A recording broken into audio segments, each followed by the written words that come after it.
Hello guys, welcome to trading by roots. इस video में मैं बहुत जनरल टॉपिक पर डिस्कशन करना चाहता हूँ। जैसे काफ़ी लोग परेशान हैं कि आज प्रॉफिट कमाया, कल लॉस हो गया। तो what are the mistakes generally made by traders, और मैंने स्टार्टिंग में क्या क्या मिस्टेक्स की थी और अभी भी मैं कुछ मिस्टेक्स रिपीट करता हूँ। लेकिन जो मिस्टेक हम 100% एरर को कम नहीं कर सकते, लेकिन एरर को रिड्यूस तो कर सकते हैं ना, टू एक्सेप्टेबली लो लेवल। मतलब एरर इतना ही हो कि आप अल्टीमेटली लॉस में नहीं रहो। आफ्टर ट्रेडिंग फॉर 30 डेज अगर आपको एक डिसेंट सा प्रॉफिट मिल जाता है तो that will be very good, क्योंकि if human brain is involve तो एरर तो होगी। तो अब उस एरर को कम करने के लिए best best veg and methods हमको क्या नज़र आते हैं, और सबसे पहले कि कौन कौन सी मिस्टेक्स जो जनरली ट्रेडर्स करते हैं। तो मैं आपको आज कुछ मिस्टेक्स यहाँ पे बताऊंगा जो ट्रेडर्स बहुत करते हैं ड्यूरिंग देयर ट्रेडिंग और when they start their trading career. Generally ये मिस्टेक्स लोग करते हैं। तो फर्स्ट ऑफ ऑल अगर मैं पहली मिस्टेक की बात करूँ तो फर्स्ट मिस्टेक जो ट्रेडर्स करते हैं तो ओवर ट्रेडिंग मतलब जैसे पहला ट्रेड आपने लिया, और पहला ट्रेड लेने के बाद आपको उस ट्रेड में लॉस का सामना करना पड़ा। जैसे यू फेस हैवी लॉस और small loss in first trade. तो जैसे ही फर्स्ट ट्रेड में आपको लॉस का सामना करना पड़ा तो उसके बाद आप उसको ओवरकम करने के लिए और ट्रेड लेते हो, चाहे मिल रहा हो नहीं मिल रहा हो, आप ट्रेड लोगे और उसमें आपको और लॉस हो जाएगा। एंड यू आर मतलब आप ज़्यादा से ज़्यादा उन लॉस में फंसते जाते हो।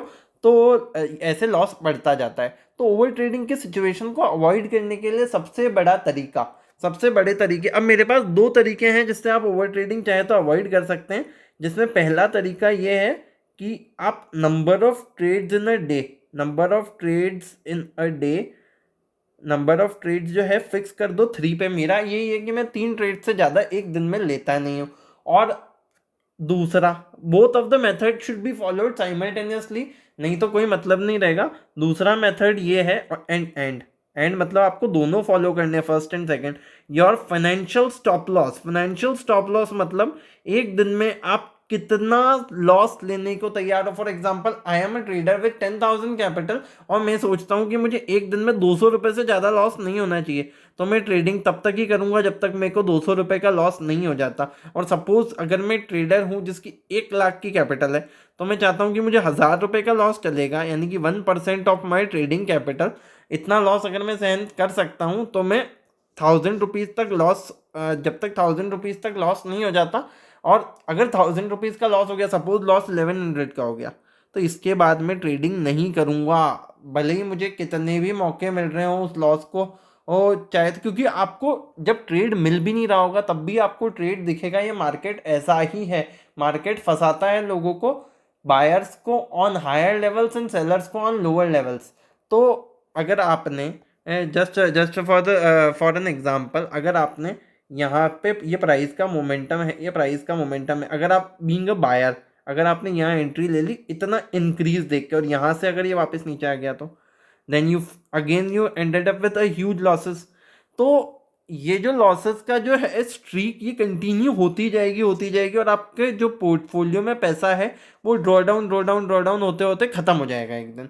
एंड जीरो बैलेंस आपके डीमैट अकाउंट में देखने को मिलेगा। तो पहले तो मैंने आपको दो सॉल्यूशन ओवर ट्रेडिंग के दिए कि 3 ट्रेड से ज़्यादा नहीं, और एक certain amount that you can fix for a month. जैसे आप बोलते हो कि मैं मंथ में 10,000 का लॉस ले सकता हूँ, तो 10,000 डिवाइडेड बाय 30, यानी कि एक दिन में मैं 333 रुपये का लॉस ले सकता हूँ। अराउंड 20 दिन मार्केट खुलता है तो 500 रुपये का लॉस मैं एक दिन में ले सकता हूँ। तो from this way you can trade, और इस वे से आप अच्छे से ट्रेडिंग कर सकते हैं कंसिस्टेंटली।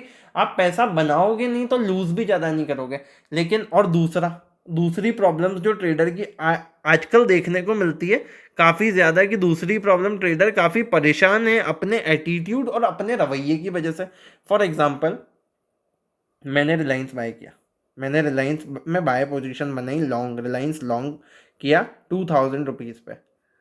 अब वो आपको, you are a trader, think with the mentality of trader not as a investor. In 5 days you are getting a decent return of 20%, 10 to 20%। तो आपको स्टॉक को एग्जिट नहीं करना चाहिए, बिल्कुल कर देना चाहिए एग्जिट। तो अगर आपको इतना अच्छा खासा रिटर्न मिल रहा है, decent return in few trading sessions, तो you should definitely exit that stock. तो इतना तो आपको समझ में आया, जैसे मैंने आपको ट्रेडर्स का बताया कि लोग क्यों परेशान है। लेकिन अब मैं बताता हूँ नॉर्मली लोग करते क्या है। नॉर्मली लोग, दो तरह के लोग होते हैं पीपल इसमें। ट्रेडिंग ट्रेडिंग में पीपल जो है वो टू टाइप के होते हैं। टाइप वन, जो लॉस फुल प्रॉफिट, मैं समझाऊंगा सारी चीज़ों का मतलब, प्रॉफिट अब पिंच ऑफ, यानी कि कुछ ऐसे लोग होते हैं जो लॉस तो पूरा लेते हैं। आज मैंने सोचा कि मैं एक ट्रेड में एंटर करता हूँ, मैं निफ्टी का कोई लॉट खरीदता हूँ फ्यूचर का, और उसमें मैंने सोचा था 100 रुपये का स्टॉप लॉस लूँगा, 100 रुपये का एसएल लूँगा, यानी कि 7500 तक का लॉस में बर्दाश्त कर सकता हूँ। लेकिन मेरे को मेरे प्राइस के, मेरे स्टॉप लॉस के पास वो प्राइस आता हुआ दिखा निफ्टी का। और पहले मेरे साथ ऐसा कभी हो चुका था कि पहले भी ऐसा हुआ था, मैंने स्टॉप लॉस पीछे किया और प्राइस वहाँ से ऊपर चला गया। यानी कि आपने 10,500 में फॉर एग्जांपल अल निफ्टी का स्टॉक, निफ्टी का एक फ्यूचर का लॉट खरीदा, हालांकि अभी 15,000 रेट है तो मैं 15,500 एग्जांपल ले लेता हूँ, और आपने 15,400 का जो है वो स्टॉप लॉस रखा, और आपको 15,420 अराउंड प्राइस दिखने लग गई, तो आपने स्टॉप लॉस जो है वो शिफ्ट कर दिया 15,300 पे। अगर मान लो मार्केट का ट्रेंड ही चेंज हो गया तो आपको 7,500 की जगह 15,000 का लॉस का सामना करना पड़ेगा। तो don't wait for the market कि मार्केट आपको करेक्ट करे। आपने जो ट्रेड लेने से पहले उसको एनालाइज करो। ट्रेड लेने के बाद एनालिसिस नहीं होता है, उसके बाद या तो स्टॉप लॉस होता है या टारगेट होता है, यानी कि या तो इस पार या उस पार। आप ट्रेड लेने के बाद वेट नहीं कर सकते कि मेरा स्टॉप लॉस हिट होगा, मेरा टारगेट हिट होगा। ट्रेड लेने के बाद सिर्फ या तो स्टॉप लॉस होता है या टारगेट होता है। तो अगर आपको मार्केट के मोमेंटम, अगर आप वॉलेटिलिटी को हैंडल नहीं कर सकते तो ट्रेडिंग सीखना, अब आपका पहला ऑब्जेक्टिव क्या है, आप लर्नर हो या आप बहुत कमाना ही चाहते हो। अगर आप कमाना चाहते हो तो मेरी आपसे विनती है कि इस मार्केट से दूर रहिए, क्योंकि आपके घर बार सब कुछ बिकवा देगा।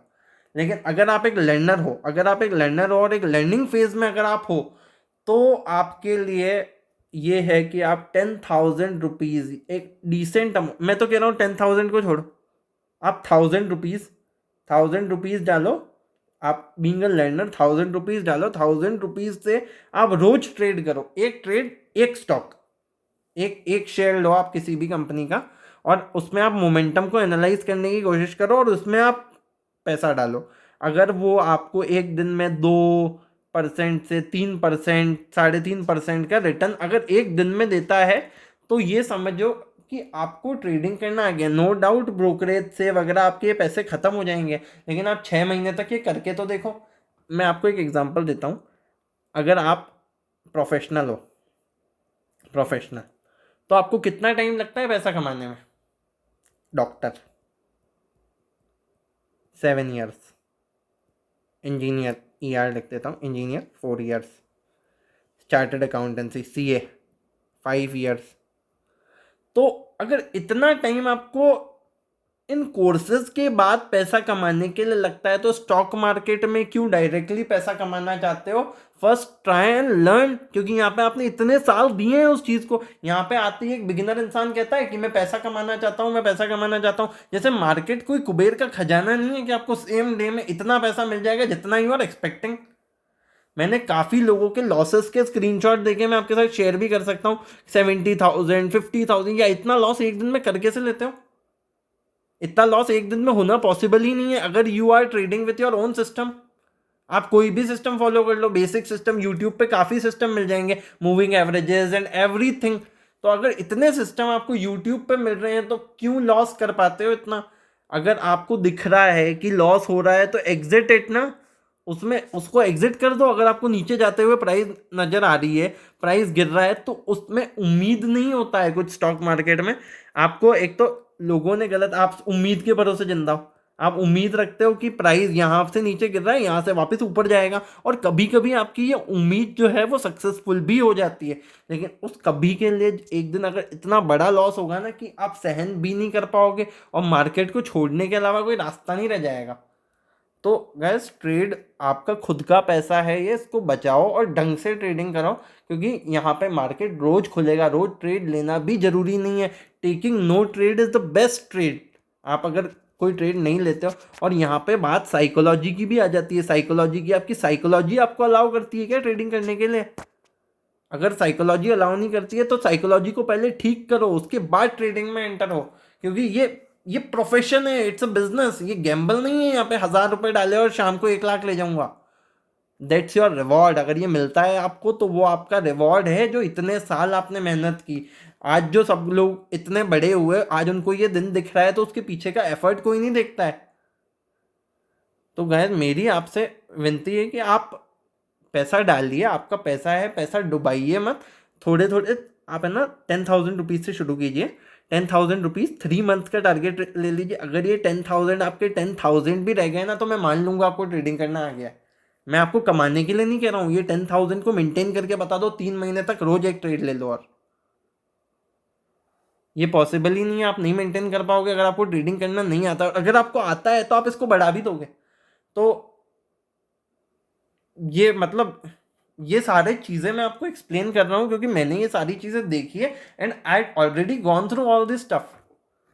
तो अगर आपको ये सारी साइकोलॉजी पॉइंट्स अगर समझ में आते हैं और भी चाहते हो कि और मैं मिस्टेक्स बताऊँ ट्रेडर्स की जो नॉर्मली लोग करते हैं, तो इस चैनल को सब्सक्राइब कीजिए। और अगर वीडियो पसंद आया तो इसको लाइक कीजिए। मैं और भी मिस्टेक्स बताऊंगा, बहुत सारी ऐसी कॉमन मिस्टेक्स है, पर ये याद रखना 3 ट्रेड से ज़्यादा नहीं। और एक financial stop loss for daily. अगर आप इंट्राडे ट्रेडर है तो एक फाइनेंशियल स्टॉप लॉस, और भले ही आप पोजिशनल ट्रेडर है आपका एक फाइनेंशियल स्टॉप लॉस तो होना ही चाहिए कि इससे ज़्यादा हमें लॉस जो है वो नहीं सहन कर सकता। तो that's all for today. Thanks for watching guys and keep supporting.